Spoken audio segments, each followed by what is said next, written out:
E você que não tem, você que trouxe o seu amigo, ajuda ele em nome de Jesus. Você que está do seu lado ali, abre as escrituras para que todos possam acompanhar. Tá ok, queridos? Sejam bem-vindos em nome de Jesus. Eu convido você a abrir Mateus no Evangelho, capítulo 19.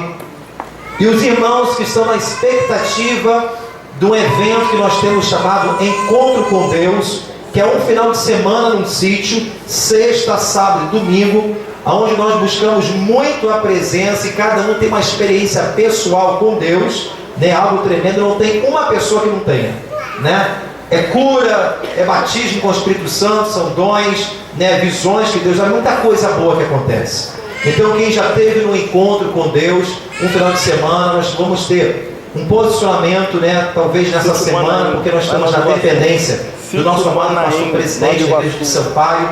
Ele realmente abriu uma vaga lá, se tiver, né, para a gente estar no sítio Manaim, para já estar realizando esse projeto que é maravilhoso. Não foi não? Quantos aqui já tiveram um encontro com Deus? Levante suas mãos. Como é que foi o seu encontro? É tremendo, meu irmão. É impactante. Você realmente tem uma experiência pessoal com Deus. E é impactante. Só quem foi pode dizer. E todos que foram, graças a Deus, têm sido alcançados. Amém? Então, fica aí, vamos dizer, você que tem perguntado, pastor, quando é que vai ter um encontro? Quando tem encontro? Esse ano a gente teve não, né? Não teve, né? A gente realmente tem 2 vezes a gente faz um evento desse no ano, mas devido às obras, muita coisa foram feitas aqui na igreja e a gente ficou realmente focado em outras coisas, mas nós vamos sair realizando, se assim Deus permitir, se a gente fechar uma data lá, talvez vai acontecer no final de outubro ou então no início ali de novembro, na segunda semana, talvez. Nós vamos estar vendo isso aí direitinho e vamos estar passando para a igreja, tá ok? Então vamos lá, abre a sua Bíblia em Mateus capítulo 19. Mateus 19, eu quero ler somente um versículo, no versículo 16. Evangelho de Mateus, capítulo 19, versículo 16. Todos acharam? Diga amém. Amém. Vamos ler o que a Bíblia diz, né? A palavra de Deus. E eis que aproximando-se dele um jovem, disse-lhe, aqui um jovem se aproximando de Jesus, né? E eis que aproximando-se dele um jovem, disse-lhe, bom mestre, que bem farei para conseguir a vida eterna? Pode sentar, adorando a Deus em nome de Jesus. Uma pergunta, né? Bom mestre, que bem farei para conseguir a vida eterna? Vamos estar orando em nome de Jesus. Pai querido, Pai amado, em nome de Jesus, nós oramos a Ti, nós te louvamos por esse momento de comunhão, de adoração, onde o Senhor tem falado conosco através de cada ministração, seja peça de teatro, seja adoração, aonde, Pai, tem 2 ou 3 reunidos no Teu nome, assim diz o Senhor, que o Senhor se fará presente em nosso meio. Senhor, nós não temos sombra de dúvida, estamos adorando ao Deus Todo-Poderoso, o Teu Espírito se move em nosso meio, Senhor. Senhor, em nome de Jesus, que o Senhor possa falar conosco, abre nossos olhos espirituais, os nossos ouvidos. Repreendemos toda dispersão, Senhor, todo impedimento no mundo espiritual, para que nós venhamos alcançar aquilo que Deus quer falar conosco essa noite, através da Tua palavra, Senhor. Assim eu te peço em nome de Jesus, pois a Tua palavra nos diz que nem só de pão viverá do homem, mas sim de toda a palavra que procede da boca de Deus. Em nome de Jesus, amém, amém e amém. Amada igreja, a palavra de Deus fala aqui, um jovem rico, ele estava perguntando a Jesus, na sua curiosidade, ele estava interessado em saber a respeito sobre a vida eterna. Ele perguntou a Jesus, dizendo a ele, bom mestre, chamando Jesus de mestre, que bem farei para conseguir a vida eterna? Ele estava preocupado, interessado, questionando ao Senhor a respeito sobre a vida eterna. Eu quero dizer a você que todos nós, em algum momento na sua vida, você, por um espaço de tempo curto, você já pensou sobre isso. Quantos aqui já parou alguma vez e pensou a respeito de uma eternidade? Será que ela existe? Será que realmente existe um céu? Para onde nós vamos ir após a morte? Quantos aqui já pensou em algum momento na sua vida? Levante suas mãos em nome de Jesus. Será que só eu que já pensei nisso? Eu tive uma curiosidade. Você nunca pensou? Vou perguntar novamente. Quem já parou alguma vez, ainda que for uma coisa rápida, pensar sobre a eternidade? Levante suas mãos. Não fica com medo, não. Aleluia. Você nunca pensou sobre a eternidade? Para onde você vai depois da morte? Se a vida... Ninguém pensou nisso? Não é possível. Eu já pensei nisso. Acho que a maior parte das pessoas já pensou nisso a respeito de uma eternidade, né? Será que existe vida realmente após a morte? Será que existe céu, existe inferno? Todos nós, eu acho que já parou para pensar nisso. Então aqui, amados, da mesma forma, algumas pessoas na Bíblia, elas demonstraram esse interesse a respeito da vida eterna. Se você ler lá em João capítulo 3, você vai encontrar um homem chamado Nicodemos. Era um homem que era chamado como principal da sinagoga, um homem que tinha muita sabedoria, era um líder espiritual, mas ele mesmo, com todo o seu conhecimento, com a sua religiosidade, ele viu que Jesus era o próprio Filho de Deus. E ele perguntou a Jesus a respeito da vida eterna. Se você estudar mais um pouquinho lá no livro de Atos, você vai encontrar um carcereiro que estava tomando conta ali de um homem chamado Paulo e Silas, que eram adoradores, pregadores da palavra, e foram perseguidos por pregar a palavra, por pregar a verdade, por pregar a Jesus. E ali havia uma perseguição religiosa ao ponto de colocarem Paulo e Silas no cárcere, no interior. E ali tinha um carcereiro tomando conta. Mas a Bíblia vai dizer lá no livro de Atos que Paulo e Silas, próximo à meia-noite, começaram a orar a Deus, a adorar ao Senhor, e Deus promoveu um terremoto nos alicerces ao ponto que se abriram as portas do cárcere e eles ficaram livres, e todos quantos estavam encarcerados.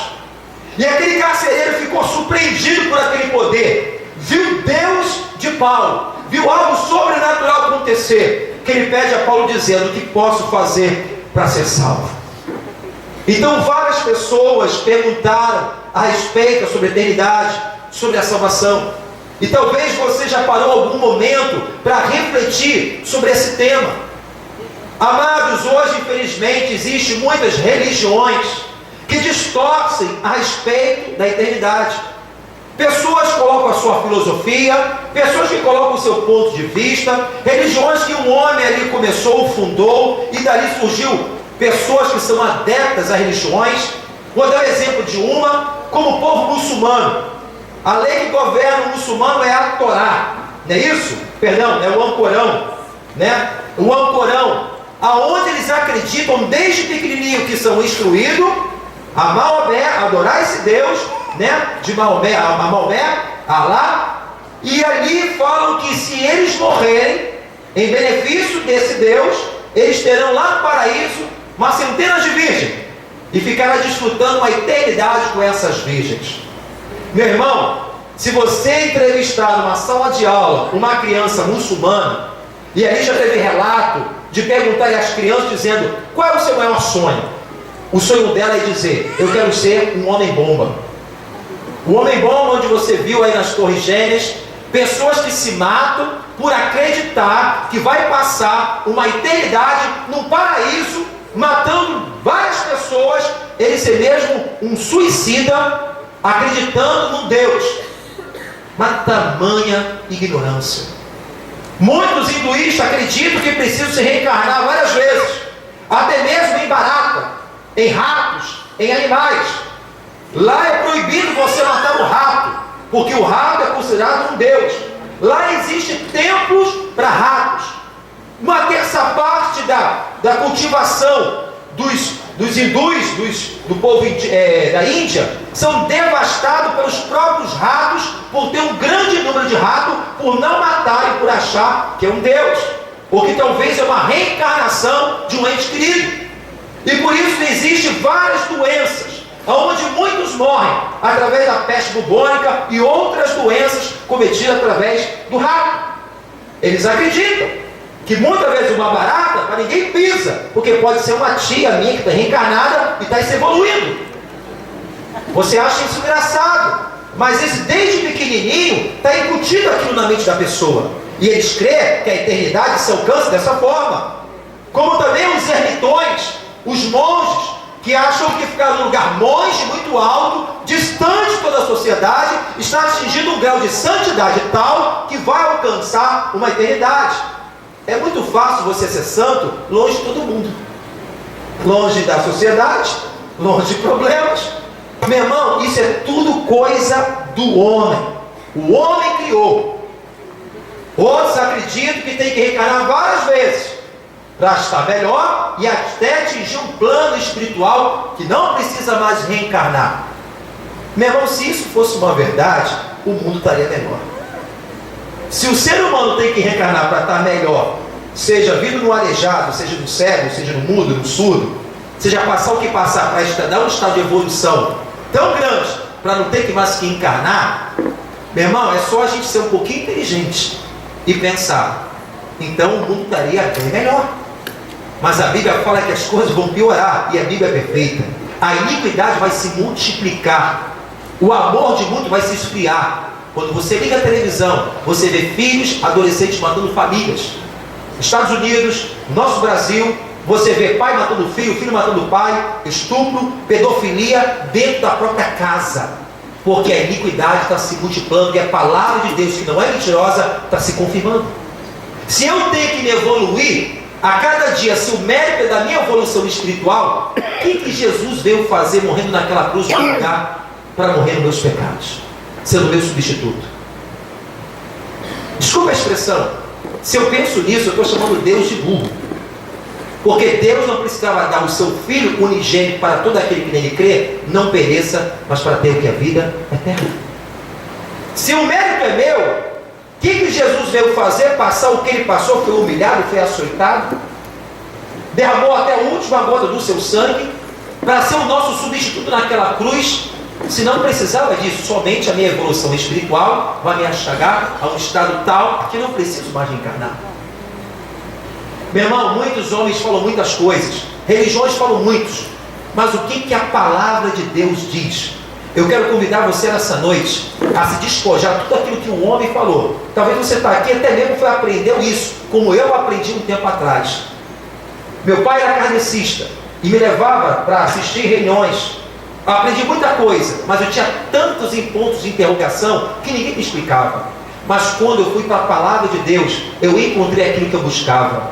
Aquilo que eu não sabia, o Senhor se revelou. Porque a palavra de Deus, irmão, é um livro que tem explicação para a nossa vida. E amados, então nesse momento eu convido a você, como Deus vê sobre a eternidade. Eu não vou falar aquilo que penso, aquilo que acho.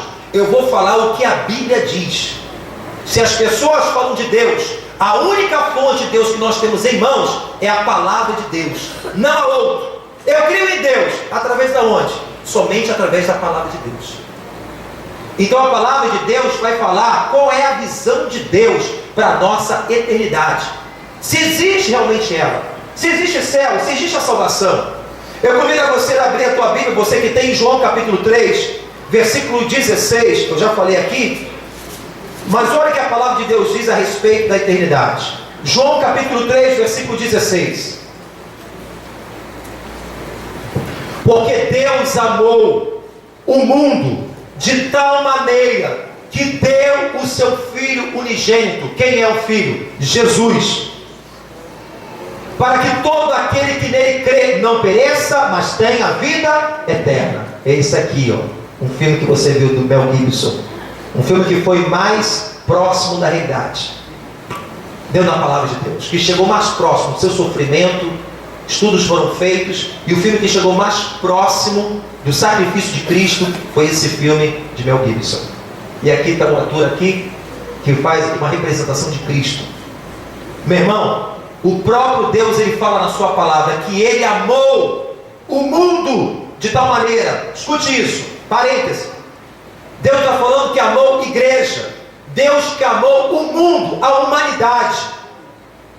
Seja quem for, preto, branco, rico, pobre, o intelectual, o analfabeto, ele amou todos, independente da sua classe social, da sua raça, do tipo de língua e idioma que você fala. Deus amou o mundo, a humanidade, de uma tal.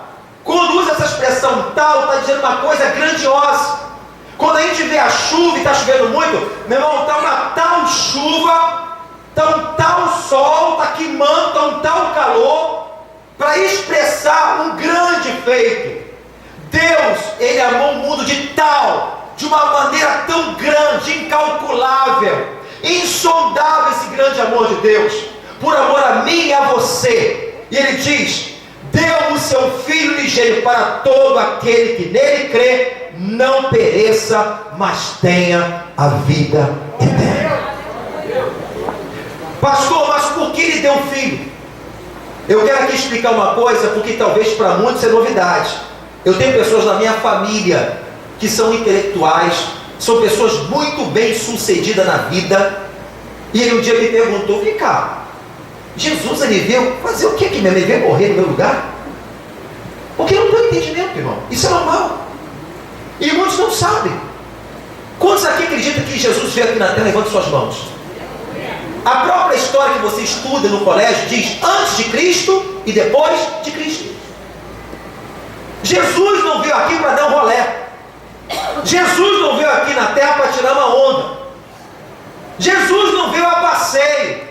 Jesus, o Filho de Deus, o próprio Deus enviou o seu Filho na forma de homem para nos se comunicar conosco, para fazer se entender a nós o seu plano de salvação para a nossa vida, para termos uma eternidade. Deus, Ele ama o pecador, mas abomina o pecado. Escute bem isso, irmão. Pode ser o maior traficante, Ele ama, mas Ele condena o seu pecado, o tráfico. Ele ama aquele que está roubando porque Ele tem misericórdia, Ele quer salvá-lo. Mas Ele abomina o furto, o roubo. Ele ama o mentiroso, mas abomina a mentira. Ele ama o homossexual, mas abomina a prática do homossexualismo. Quantos estão entendendo? Diga glória a Deus. Isso é Bíblia. Meu irmão, Ele ama a todos. Exemplo para você entender isso: mães amam o seu filho, todos. Hoje em dia você vê tantas coisas, né? Infelizmente. Mas uma mãe genuína, verdadeira, que ama o seu filho, ela ama. E quantas mães hoje estão sofrendo com seus filhos nas drogas? Ela ama o filho, mas não ama as drogas. Da mesma forma é Deus quando olha para nós. Ele nos ama, mas Ele abomina o nosso pecado. Então, amados, todos nós: pastor, mas eu não sou o caso. Talvez você está dizendo assim: eu não sou traficante, eu não sou uma prostituta, eu não trafico, eu não roubo, eu tenho uma vida reta. Meu irmão, escute bem isso. A Bíblia fala que todos nós pecamos e todos nós estamos destituídos da glória, ou seja, todos nós estamos separados da glória de Deus. A Bíblia fala que não existe um justo sequer. Por mais que você seja uma pessoa decente, por mais que você pague os seus impostos no dia a dia, por mais que você ame a sua família, todos nós somos pecadores. Quem é que nunca, talvez você falou alguma coisa que não era para falar com alguém? Quem é que nunca aqui que tomou uma atitude que não era para ter tomado e se arrependeu? Às vezes feriu alguém, às vezes você está contra até mesmo a lei de Deus, coisas que você fez na infância, na adolescência, você talvez nessa idade, coisas que você falou que não era para falar, atitudes que você teve que não era para ter, pensamentos que você teve desejos de coisas que não são de uma forma correta, não agradam a Deus. Meu irmão, a Bíblia fala que não existe um justo sequer. Não existe. Quem é que nunca pegou uma mentira? Quem é que nunca tomou talvez uma coisa indevida? Ah, pastor, nunca fiz isso. Já viu aquelas pessoas que pegam o danoninho lá no supermercado e abrem, quebram o negocinho e comem? Aí bota lá para depois ninguém ver? Você praticou isso? Você é tanto ladrão como uma pessoa que também assaltou um banco. Você sabia disso? Quem rouba é o quê? Ladrão. Quem mente é o quê? Mentiroso. Quem adultera é o quê? Adúltero. Trai. Traidor. E vai por aí também. Às vezes a pessoa tem um caráter para a esposa, adultera. Isso diante da lei de Deus é pecado. E como é que nós vamos entrar no céu, irmão, com esses pecados? Por isso que Deus elaborou um plano de salvação pela sua misericórdia, pelo seu grande amor tal, por amor à nossa vida. Ele envia Jesus Cristo, o seu Filho, porque a Bíblia vai me dizer que o salário do pecado é a morte. Tem médico aqui, tem advogado, no final do mês você tem o seu salário. Mas todos aqueles que vivem no pecado, o salário do pecado, sabe qual é a sentença? A morte. Então somente para pagar essa sentença seria a morte. Por isso que Jesus ele vem na figura do homem dizendo assim: eu, por amor à humanidade, eu vou morrer no lugar deles, eu vou pagar com a minha própria vida para que a humanidade possa se reconciliar com Deus Criador. Porque através do seu pecado todos estão condenados à morte. Entenda bem isso, irmão. Da mesma forma como você escolhe fazer a sua faculdade, que você vai ser alguém, da mesma forma que você escolhe, seja o carro que você vai comprar, o lugar onde você vai morar, daqui a pouco você escolhe da mesma forma a pessoa que você quer namorar, se casar, da mesma forma, Deus nos deu o livre-arbítrio para fazer a nossa escolha, se é viver uma eternidade com Ele ou sem Ele. E essa decisão se faz em vida. Não adianta para ir para a missa 7º dia, orar para as pessoas que estão mortas para ser aceita, porque estão lá no purgatório, porque isso não é bíblico. Se você me mostrar, eu creio nisso. Perdão. Não é bíblico. Deus deu livre-arbítrio ao homem, um direito de escolha. E todos nós, segundo a palavra de Deus, vai ter a oportunidade de crer ou não crer em Cristo, de aceitá-lo como Senhor e Salvador ou não. Em João capítulo 3,16 nós lemos que Deus amou o mundo de tal maneira que deu o seu Filho unigênito, seu único Filho, para todo aquele que nele crê não pereça, mas tenha vida eterna. Jesus ele veio com esse propósito: eu vou morrer pela humanidade. É a única forma de Deus se relacionar, é uma ponte. Jesus é o caminho, a verdade e a vida. João 14,6. E ninguém vem ao Pai a não ser por Ele. O passaporte para entrar no céu só através de Jesus. Pastor, mas eu sou uma pessoa que faz boas obras. Não importa.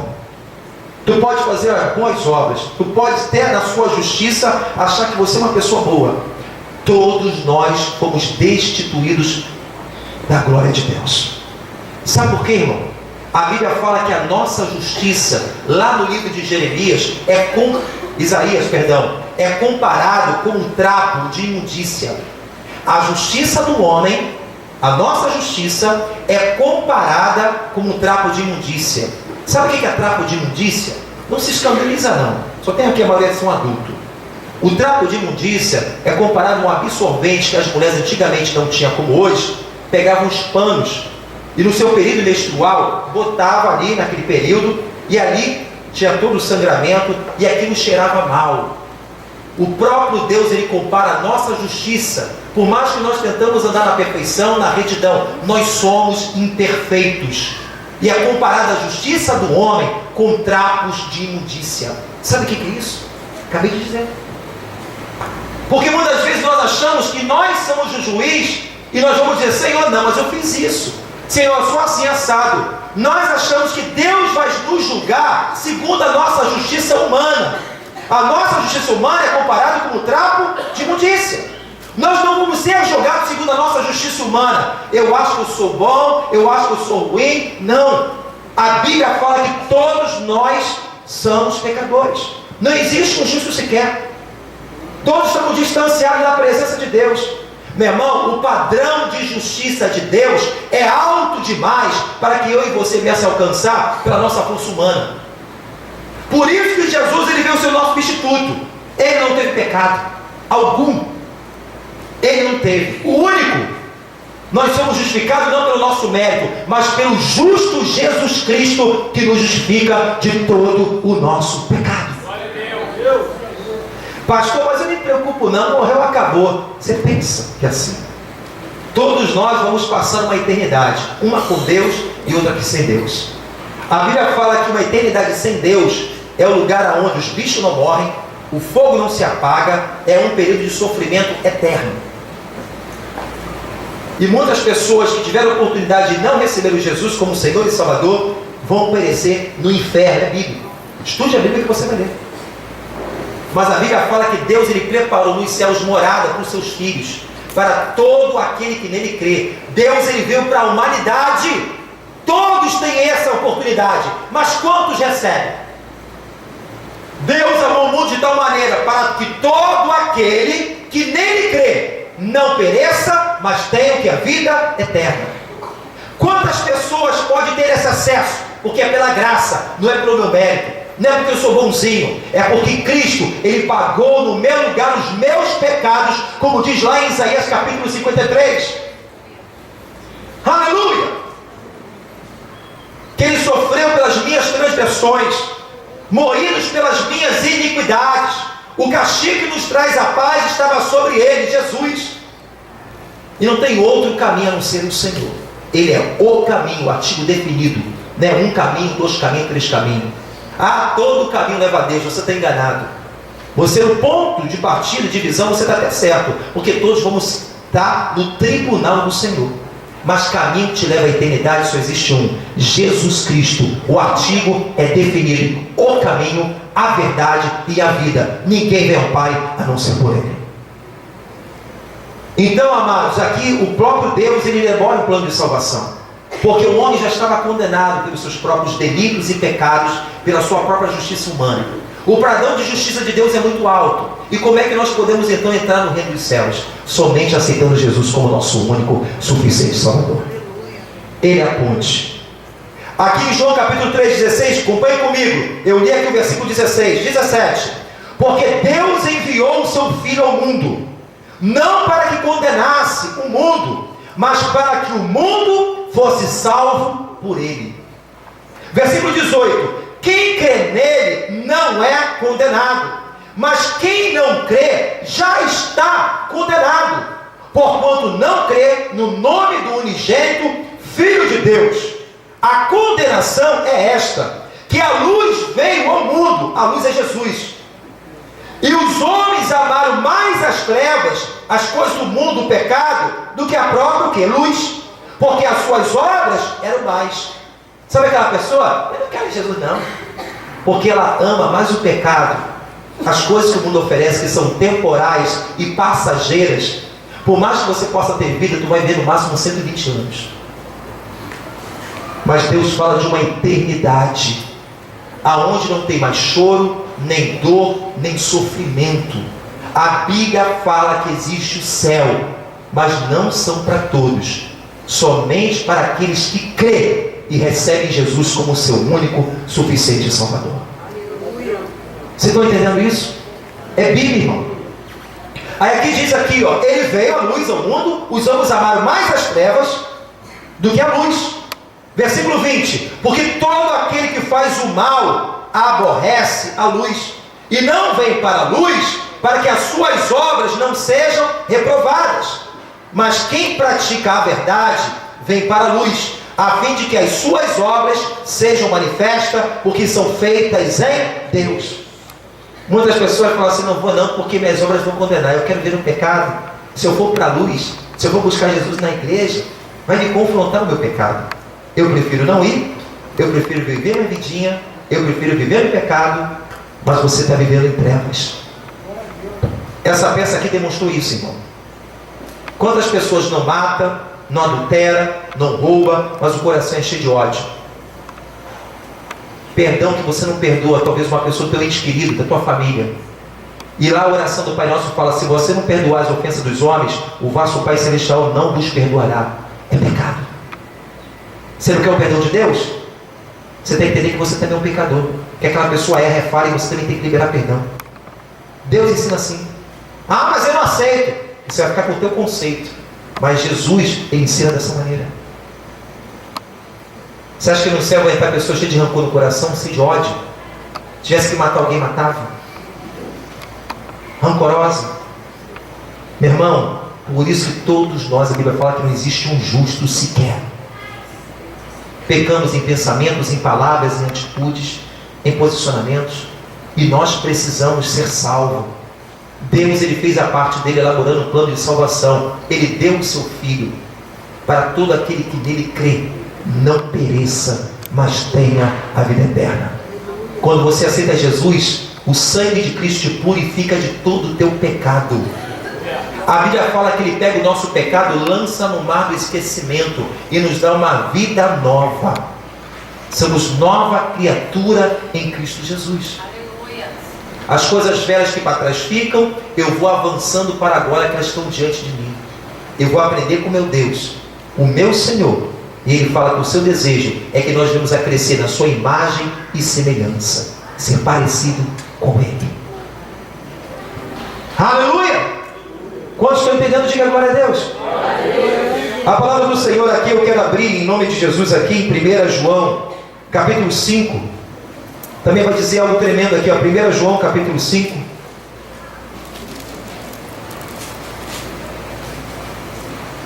Estamos fechando já, 1 João capítulo 5.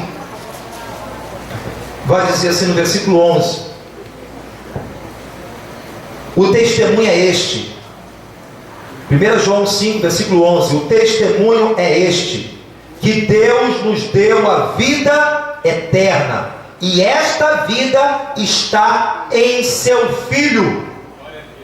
Quem tem o Filho tem a vida. Quem não tem o Filho de Deus não tem a vida. No livro de Daniel, meu irmão, capítulo 12, eu estou lendo aqui algumas passagens. Eu poderia dar várias passagens para você, mas o tempo não dá. Daniel capítulo 12, só uma palhinha. Versículo 2, diz assim: muitos dos que dormem, aquelas pessoas que já morreram, muitos que dormem no pó da terra, ressuscitarão, uns para a vida eterna, e outros para a vergonha e desprezo eterno. Meu irmão, você escolhe em que lugar dessa multidão você quer estar. A Bíblia sempre me fala de escolhas. A Bíblia me fala de joio, de trigo. A Bíblia me fala de ovelhas, de bode, peixe bom, peixe ruim, o caminho largo, o caminho estreito. Deus, Ele tem uma direção para a nossa vida, mas é você que vai fazer a escolha, porque Ele respeita o teu livre-arbítrio. Se você negar, Ele vai falar: quem que me negar, eu negarei naquele grande dia, mas aquele que me receber, esse também será recebido do meu Pai. Meu irmão, isso é forte demais. Quem tem um filho, tem a vida. Quem negar um filho, não tem a vida eterna. Meu irmão, o mundo todo, eu estava com uma revista essa semana, de missões. Eu estava me quebrantando vendo aquela revista quando chegou em minhas mãos. Eu fico alegre. Moçambique, na África, na Índia, a maior panificadora de palavra, Bíblia, é a Sociedade Bíblica, onde está formando Bíblia em vários dialetos. Tem Braille, tem tribo indígena, Europa, Ásia. Meu irmão, está sendo alcançado o Evangelho em tudo quanto é que é parte, porque isso é bíblico. A Bíblia fala que depois que todos alcançarem a palavra, Jesus voltará para buscar a sua igreja. Da mesma forma como Ele veio, que a Bíblia fala, Ele virá. A Bíblia me compara a vinda de Cristo como o dia de Noé. Noé estava formando a arca ali, Deus falou para ele preparar uma arca, porque ali haveria um dilúvio, porque a iniquidade daquele povo estava fedendo as narinas de Deus. Noé fabricava a arca, durou um tempo fabricando, todo mundo zombava de Noé. Que nada, vai chover no deserto? Que nada. Mas a palavra de Deus não cai por terra e não volta vazia. Veio o dilúvio, e somente 8 pessoas, não é isso? Perdão, 6 pessoas. Não, 8 pessoas, 8 tripulantes. Noé, sua esposa, seus 3 filhos com a esposa. Só essas pessoas tiveram realmente o livramento, porque creram na palavra de Deus. Devido ao seu próprio pecado, a porta que Deus fechou, ninguém abre, e a porta que Deus abre, ninguém fecha. E todos ali foram consumidos pelo juízo. E da mesma forma, Jesus, quando Ele esteve aqui, Ele falou que Ele virá como os dias de Noé. Muitos estão comendo, bebendo, casando, curtindo a vida. Não estou falando que você é pecado, você comer e beber, não. Eu estou falando que as pessoas estão preocupando com tantas coisas nessa vida. Você investe tantas coisas para ser alguém profissional, isso tem seu valor, glória a Deus por isso. Mas a sua vida espiritual, para onde você vai? Para onde você quer passar uma eternidade? Com quem você vai estar nessa eternidade? Ah, eu acho, meu irmão, deixa a sua lógica de lado. Busque a visão de Deus para a sua vida. Como Deus Ele te vê, como Deus Ele pensa. E a palavra é essa, irmão, sem mistura e sem contaminação. Ele é transparente, a palavra. A palavra do Senhor vai me dizer, amados, que Isso tudo, fala sempre pro irmão, a salvação é de graça. Pastor, é muito fácil. O cara rouba, o cara mata e aceita Jesus, está tudo bem para ele? Meu irmão, é de graça para nós, mas um preço alto foi pago. Jesus morreu dessa forma aqui, ó. Quem tinha que estar lá era eu e você, o traficante, seja quem for. Ele pagou um alto preço derramando o seu sangue, dizendo: eu estou pagando a sentença. O preço foi alto demais. Quando Deus vê um pecador aceitando Jesus, Ele não vê o pecado, mas Ele vê o sangue de Cristo, que foi derramado do seu Filho unigênito sobre aquela vida, que purificou todo o pecado. Deus fala: não posso invalidar o sacrifício do meu Filho, que fez por amor à vida dele. As pessoas que não têm entendimento não alcançam isso. É o amor de Deus, meu irmão. Pega um homem do pó, do nada, do monturo, e coloca no meio dos reis. Do nada ele faz tudo. Quantas vidas estão sendo transformadas através de Jesus Cristo? Libertas das drogas. A maior instituição, irmão, que salva famílias, que salva vidas, não é do governo, é a igreja de Cristo na terra. Isso é estatística. Porque médico pode dar um remedinho. Você que é viciado, meu irmão, vai dar um calmantezinho, um remedinho aí para te dopar alguma coisa que tem depressão. Mas o único ser, o Deus que pode tocar na alma é o Senhor. Porque Ele criou alma, corpo e espírito. E nenhum homem da face da terra tem o poder de libertar a alma oprimida, deprimida e depressão. Só Jesus Cristo tem o poder de tocar na tua alma. Aleluia. E a palavra do Senhor aqui fala aqui em Efésios capítulo 2, falando que a salvação é pela graça. E olha que diz como é que era a nossa situação antes de Cristo e depois de Cristo. Olha a mudança. Das trevas, Ele nos tira para a sua maravilhosa luz. Foi o que a peça aqui demonstrou. Efésios 2. Aleluia. Diz assim. Versículo 1. Salvação é pela graça. Escute isso. Ele vos vivificou, estando vós mortos em ofensas e pecados. Ele nos vivificou. Que em outro tempo andaste segundo o curso deste mundo. Aquilo que o mundo está fazendo é fora. Sem valor nenhum, irmão. Sem respeito, sem amor a Deus. Segundo o príncipe da potestade, que é o inimigo, é Satanás, do ar. Do espírito que agora opera nos filhos da desobediência. Isso é o quadro do mundo, como está hoje. A Bíblia fala que o príncipe deste mundo é Satanás. E muitas pessoas estão se perdendo, morrendo nas drogas, na prostituição, família sendo destruída. E ele fala que em outro tempo nós andávamos assim, mas no versículo 3 diz: entre os quais todos nós também antes andávamos nos desejos da nossa carne, fazendo a vontade da carne, dos pensamentos, e éramos natureza filhos da ira, como os outros também. Versículo 4: mas Deus, que é riquíssimo em misericórdia, pelo seu muito amor com que nos amou, estando nós ainda mortos em nossas ofensas, nos vivificou juntamente com Cristo. Pela graça sois salvos.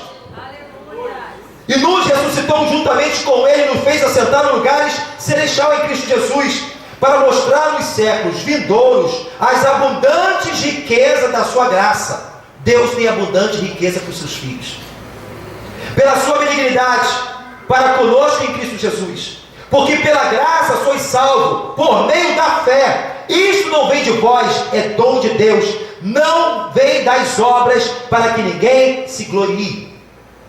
Não, mas eu faço muita obra, faço caridade, você salva.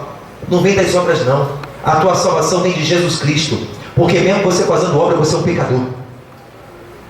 E o pecado nos afasta de Deus, como diz lá em Isaías, que o pecado é comparado a uma muralha que nos afasta do Senhor. Essa muralha é jogada por terra quando eu e você aceitamos Jesus Cristo como o único suficiente Salvador. Aleluia. Amados, hoje eu estava falando com os irmãos da escola bíblica. Jesus, ele se apresenta para nós como Senhor e Salvador. Mas na verdade a primeira apresentação que Jesus faz na nossa vida é como Salvador. Ele nos confronta mostrando que nós somos pecadores, que nós precisamos da graça e da sua misericórdia, e aí ele apresenta o plano de salvação que é através de Jesus para salvar a nossa vida e um dia habitarmos na eternidade, nas regiões celestiais no céu com o nosso Senhor. Ele primeiro se apresenta como Salvador. Você é um pecador, eu elaborei um plano de salvação, dei meu filho, agora é você que escolhe. Aceitar a Cristo não é tão difícil como Salvador. Mas eu tenho que entender que Ele é Salvador, mas antes de tudo Ele é Senhor. E uma grande parte da igreja hoje, muitos aceitaram como Salvador, mas ainda não reconheceram como Senhor. Porque muitas pessoas que entraram na igreja e se desviaram da fé estão lá no mundo. Sabe por quê? Só buscaram Jesus para salvar. Jesus, Ele salva você da enfermidade, salva você quando você está desempregado, abre porta de trabalho, salva você dos seus apuros, problemas na sua família. Deus, Ele tem infinitamente mais, Ele tem prazer de nos abençoar. Mas a nossa motivação como cristão é ter a eternidade em Cristo Jesus. Eu não posso ver somente a Deus como Salvador. Pessoas só buscam a Deus ou só se lembram de Deus quando estão sobre um leito, ou quando está ali diante de um cárcere. Um filho encarcerado, um marido encarcerado, ele lembra que Deus existe. Mas quando está comendo, bebendo, quando está em banquete, quando está realmente no mundo pecando, nem lembra que Deus existe, nem se importa e nem quer que Jesus faça presente. Mas o homem de Deus, ele entende que Deus, Ele é Senhor e Salvador. Porque grande parte da igreja está parada e prostrada, não estou caminhando mais, porque não tem tido Jesus Cristo como seu Senhor, mas somente como Salvador da sua alma. E quando a gente aprende isso, irmão, a gente vê que a fé verdadeira, genuína, é comparada com ela anda junto com a obediência. Não existe fé que Deus espera de nós se não tivermos a obediência. Se eu falo que creio em Deus, que Deus é o meu Senhor, e não obedeço os seus mandamentos, a sua direção, logo a Bíblia me chama de mentiroso. Está escrito isso lá em João. Se você fala que guarda meus mandamentos, que diz que guarda meus mandamentos, que me ama, mas não guarda, quer dizer, os meus mandamentos, você é chamado de mentiroso. Meu irmão, isso é forte demais. Lá em Tiago, para a gente finalizar capítulo 2, Tiago capítulo 2 vai me dizer o seguinte, 17 ao 19, diz assim: assim também a fé, se não tiver as obras aqui, meu irmão, é a obediência da fé. Você fala que crê em Deus, mas não muda, é morta em si mesma. Mas dirá alguém: tu tens fé? Eu tenho as obras. Mostra-me a tua fé sem as tuas obras, e eu te mostrarei a minha fé pelas minhas obras. Você vai mostrar que você crê em Deus realmente através do seu testemunho de vida. Se você obedece a Deus, se você se submete a Deus, se você é direcionado pelo Espírito Santo, se você quer ter um compromisso com Deus, se você quer seguir Jesus como Senhor e Salvador. Não é uma fé de lábios, de boca, mas uma de todo o seu coração. Entenda bem isso aqui, ó. Tu crês que há um só Deus? Faz bem. Também os demônios creem e estremecem. Você crê que Deus existe? Quem não crê? A Bíblia fala que até o demônio sabe que Ele existe, e até se estremece quando ouve a sua voz, quando ouve o seu nome. Meu irmão, crê, todo mundo crê em alguma coisa, mas a Bíblia fala aqui, ó: mas, ó homem vão, queres tu saber que a fé sem as obras é morta? Porventura, ou seja, aqui, porventura Abraão nosso pai não foi justificado pelas obras quando ofereceu sobre o altar o seu filho Isaque? Fala aqui um exemplo bíblico. Meu irmão, se você tem a fé em Deus, é através do seu testemunho, do seu posicionamento como um homem e como uma mulher de Deus. Deus, Ele não quer ser só Salvador, mas Ele quer ser Senhor da nossa vida. Ele é Senhor e nós somos servo. Fala, Senhor, que o teu servo te ouve. Vamos ficar de pé em nome de Jesus? Aleluia. É assim que Deus vê a eternidade. É assim que Deus vê o plano de salvação. Não é como a doutrina de um homem que foi criado, o homem achou, criou uma história bonita, achou que isso é interessante, tem a ver, vamos seguir isso aqui. Não. A Bíblia é a fonte. Ela está aqui, a verdade. Muitas heresias foram tiradas da palavra de Deus, porque o texto sem contexto é pretexto para heresia. Se você pegar um versículo isolado, você pode falar mil besteiras. Você tem que entender a Bíblia por completo. E por isso que a gente tem que ler a palavra, examinar a palavra de Deus. Meu amado, em nome de Jesus, talvez você chegou aqui e está pensando assim: meu Deus, me chamaram para um culto amigo, né? Mas que culto é esse? Eu quero dizer que essa pessoa que te convidou, você pode ter certeza que ela tem orado por você e ela viu você como amigo. Porque mesmo Jesus que operou na vida dela, ela te trouxe aqui para apresentar esse Jesus que eu sou o melhor amigo que você possa ter nessa vida. Você pode construir amizade hoje, muito poucas amizades. Esse negócio de Facebook sem amizade 150, isso aí é utopia, meu irmão. Isso não existe. Amigos são poucos, raros, que você conta no dedo, aquele que está sempre junto. E esse amigo pode ser muito bom para você, mas ele é falho porque é um ser humano como eu e como você. Mas Jesus, ele é perfeito, ele é o seu melhor amigo, e o nome dele se chama Deus do impossível, Deus de milagres. E ele espera ter uma aliança com você. Lá fora, o mundo, ele já tem essa bênção, mas se não aceitarem Jesus Cristo, irmão, eles não vão estar na eternidade com Deus. Jesus, ele fez a parte dele. Pega esse filme e assiste, meu irmão. Ele veio por amor à nossa vida, mas ele espera que cada um de nós agora venha negar a si mesmo, tomar a sua cruz e seguir a Ele. Senhor, eu entendi o plano de salvação. Eu aceito que o Senhor Jesus é meu único e suficiente Salvador. Eu entendi que para entrar no céu não há outro caminho se não for Jesus Cristo na minha vida. O Filho de Deus não foi santo, não foi entidade que morreu naquela cruz, mas foi o unigênito, primogênito de Deus. É Ele que é o Cordeiro de Deus que tira o pecado do mundo. Nenhuma pessoa, nem outro ser pode purificar os teus pecados, mas somente o sangue de Cristo pode purificar e transformar as nossas vestes espirituais mais alva do que a neve. E eu convido a você, sem vergonha, não tenha vergonha. Nós estamos na casa do Pai. Você não escuta uma mensagem dessa no dia a dia na rua, né? A gente fala tanta coisa na rua, mas neste lugar aqui tem pessoas que amam você e se preocupam para onde você vai passar a sua eternidade. A gente não sabe o dia da manhã, meu irmão. Se a gente está de pé, glorificado e exaltado seja o nome do Senhor. Quantas pessoas do nada, nós somos como uma velhinha, se acaba.